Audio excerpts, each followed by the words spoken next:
इतिहास का हम थर्ड चैप्टर कर रहे हैं, नाज़ीवाद और हिटलर का जन्म। तो इसमें हम आज करेंगे वाइमर गणराज्य का जन्म।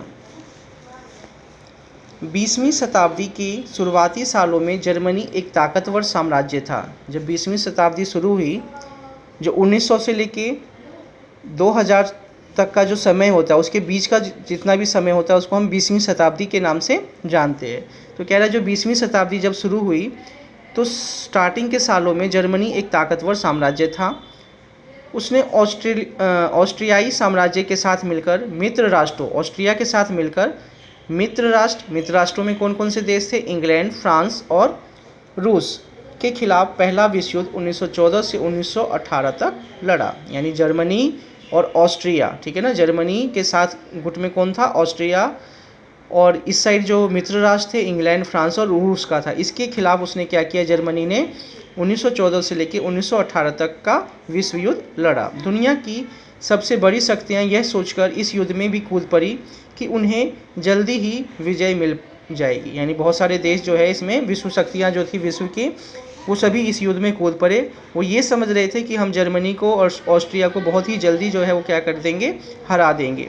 सभी को किसी न किसी फ़ायदे की उम्मीद थी। सबको लग रहा था कि उसको कुछ न कुछ फ़ायदा होगा।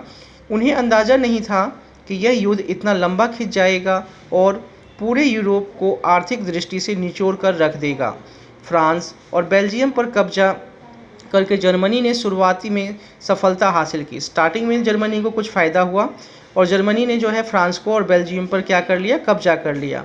लेकिन 1917 में जब अमेरिका भी मित्र राष्ट्रों में शामिल हो गया तो इस खेमे को काफ़ी ताकत मिली, और अमेरिका के आने के बाद जो ये मित्र राष्ट्र के संगठन थे उसको बहुत ज़्यादा ताकत मिली, और आखिरकार नवंबर 1918 में उन्होंने केंद्रीय शक्तियों को हराने के बाद जर्मनी को भी घुटने टेकने पर मजबूर कर दिया। और अंततः 1918 में जर्मनी ने क्या किया? इन मित्र राष्ट्रों के सामने अपने घुटने टेक दिए। साम्राज्यवादी जर्मनी की पराजय और सम्राट के पद त्याग ने वहाँ की संसदीय पार्टियों को जर्मन राजनीतिक व्यवस्था को एक नए सांचे में ढालने का अच्छा मौका उपलब्ध कराया। अब जर्मनी की पराजय हो चुकी थी, वहाँ के सम्राट ने भी क्या किया था? अपना पद त्याग दिया था। तो वहाँ की जो संसदीय पार्टी को जर्मन राजनीतिक व्यवस्था को अब एक नए ढांचे में ढालने का अच्छा मौका उनको मिल चुका था। इसी सिलसिले में वाइमर में एक राष्ट्रीय सभा की बैठक बुलाई गई। वाइमर में क्या बुलाई गई? एक राष्ट्रीय सभा बुलाई गई और संघीय आधार पर एक लोकतांत्रिक संविधान पारित किया गया।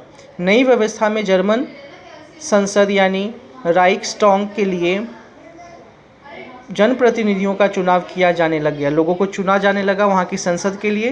प्रतिनिधियों के निर्वाचन के लिए औरतों सहित सभी वयस्क नागरिकों को समान और सार्वभौम मताधिकार प्रदान किया गया। यानी सभी लोगों को जो है, जितने भी वयस्क, चाहे वो स्त्री हो या पुरुष हो, उनको जो है सार्वभौमिक वयस्क मताधिकार के द्वारा वोट देने का अधिकार दिया गया। लेकिन यह नया गणराज्य खुद जर्मनी के ही बहुत सारे लोगों को रास नहीं आ रहा था। जर्मन के बहुत सारे लोग जो है इसके लिए तैयार नहीं थे। इसकी एक वजह यह थी कि पहले युद्ध में जर्मनी की पराजय के बाद विजयी देशों ने जो उन पर बहुत सारी कठोर शर्तें थोप दी थी। मित्र राष्ट्रों के साथ वर्साई में हुई शांति संधि, मित्र राष्ट्रों ने इनके साथ क्या किया? वर्साई के अंदर एक शांति संधि की थी जिसमें जर्मनी की जनता के लिए बहुत ही कठोर और अपमानजनक थी। इस संधि की वजह से जर्मनी को अपने सारे उपनिवेश, तकरीबन 10% आबादी, सारे जितने भी उपनिवेश थे, 10% जो आबादी थी, 13% का जो भूभाग था और 75% का जो लौह अयस्क का भंडार था और 26% का जो कोयला भंडार था, वो किसको देने पड़ गए? फ्रांस और पोलैंड, डेनमार्क और लिथुआनिया के हवाले करने पड़े। यानी युद्ध के हर जाने के तौर पर ये सारी चीज़ें जो थी जर्मनी की, वो किसको देना पड़ा? फ्रांस और पोलैंड को। जर्मनी को रही सही ताकत ख़त्म करने के लिए मित्र राष्ट्रों ने उसकी सेना में भी भंग कर दी। जो जर्मनी की सेना थी उसको भी मित्र राष्ट्रों ने भंग कर दी ताकि उसकी ताकत को क्या किया जा सके? ख़त्म किया जा सके। युद्ध अपराध बोध अनुच्छेद के तहत युद्ध के कारण हुई सारी तबाही के लिए जर्मनी को ही जिम्मेदार ठहराया गया। यानी प्रथम विश्व युद्ध में जितनी भी तबाही हुई उसके लिए जर्मनी को क्या ठहराया गया? जिम्मेदार। इसके एवज में उस पर 6 अरब पाउंड का जुर्माना भी लगाया गया। खनिज संसाधन वाले राइनलैंड पर भी 20 के दशक में ज़्यादातर मित्र राष्ट्रों का ही कब्जा रहा।